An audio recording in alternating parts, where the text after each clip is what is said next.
Welcome to Getting Started. Hopefully you got here by scanning the QR code on the product packaging or the little card in the box. If not, just go to help.showmatic.io/start. That'll bring you here. Note that this video is for end users only. If you are a manufacturer, please click the link here. So the first thing you're probably going to want to do is download one of our apps. Once you download one of those and open it, you'll be asked to create an account. Just click sign up here, enter your name and email, then the verification code. Now we have our account. So we have no devices yet. The first thing we have to do is adopt one. So we click adopt. We've got a few options. You can use USB, Bluetooth, or mobile. We're going to do Bluetooth. It's very similar to the mobile process. So it'll look the same as if you're using your phone. So the first thing we got to do is power up the device, which we have done. And now hold the two outside buttons, or on a single button device, you just hold the one button. So just keep holding those buttons until the LED turns purple. It'll probably turn yellow first, then purple. There we go. Once it's purple, just click the scan button here. There we go. One device is found. Click provision. It's scanning for Wi-Fi networks. There we go. So we're going to choose our Wi-Fi network and then enter our password for that network. Take a couple seconds to connect to the Wi-Fi. There we go. Now the device is going to reboot and connect to the Wi-Fi. You'll see that status LED blink blue a little bit as it connects. Once it's solid, it will be connected. Shortly after it connects, it should show up for adoption. So we'll just click on the green adopt button. Now it's going to ask us if we'd like to name it. And if we'd like to put it into a different location, we'll just leave it default for now. The very first time, this password will only be required if you have a new install of the software and do not have internet access. So once that's done, we just click adopt. And now we have confirmation our device has been adopted. So we'll click done. Now we go to our device list and we should see our newly adopted device in the list. When you click on a device, the little tray opens up with some details, and we've got some different tabs in here at the top. At the top of the info tab, we've got the last time seen. You can see this is getting updated every few seconds. This is how long the device has been up. So it just rebooted, so it's only been up 30 seconds. The voltage it's running at, and the current internal temperature of the device. Now we'll click on the Scenes tab. At the top, we've got the connection status. You'll see if it's a cloud or local connection. We've got our list of scenes. This is our input 1 scene. We can go into here, change the name of the scene, can upload a sound. We'll pick a sound. Some kind of file picker will come up depending on your platform. Once you select it, the upload starts. Okay, the upload is complete. So I could technically disconnect the device now and just record with the buttons, and this sound would play back, and I could record animation in sync with that sound.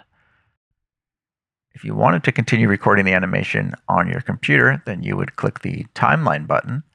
That would open a timeline editor where you can see the audio waveform at the top and the output animation below.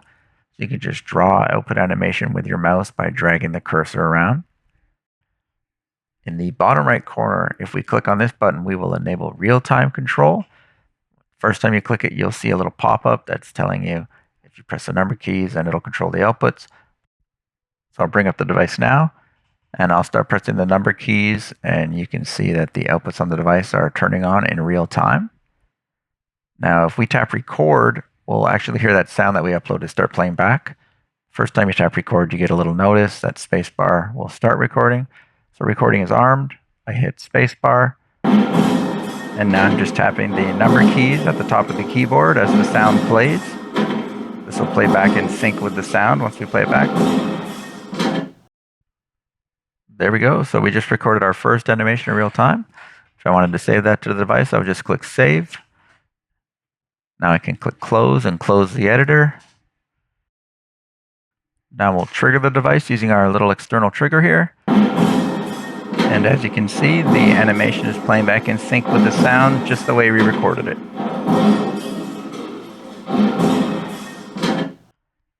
If you're on a mobile device, you'll see a different recording option will come up by default. That would be the keypad editor here. This is more designed for smaller screens. This editor opens with the real-time mode enabled. As soon as you start tapping the buttons, you'll see the outputs on the device are immediately activating. To record, you just tap record, and then whatever sounds in there will start playing back. So you can animate to it as you record. You just need to tap the bar anywhere up top, and the recording or playback will stop. When you finish recording, you just tap X. It may or may not ask you if you want to save changes, and then it'll close. So now we'll go through some of the configuration options. If you click the gear, you'll get the show settings menu. We've got some volume options of the line out and the amplifier. We've got some input settings here. You can give names to your inputs. You can invert the inputs. You can set the input type. There's auto, on, off, and motion. Motion or auto will make sure the device doesn't start triggering at startup as the motion sensor warms up. There's also output options. You can give the outputs names as well. These show up in the grid or keypad. You can invert the output or set the output mode. There's on, off, and a few strobe options, which will turn the output off and on really quickly. So those are the show settings that affect the entire device as a whole, regardless of what scene is playing. You can change some behavior of the inputs as each scene is playing. So to do that, come into the scene menu, select a scene, and you'll see below the upload sound option, you will have the scene behaviors.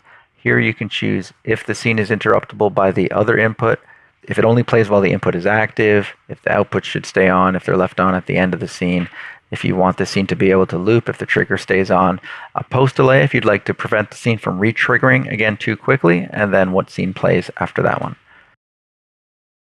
Idle scene has some settings as well, just not as many. If you have any other issues while you're setting up, don't forget to go back to the Getting Started page. There's a link to our products page. You can also scan the QR code on any of the products labels, and that'll take you directly to the products page.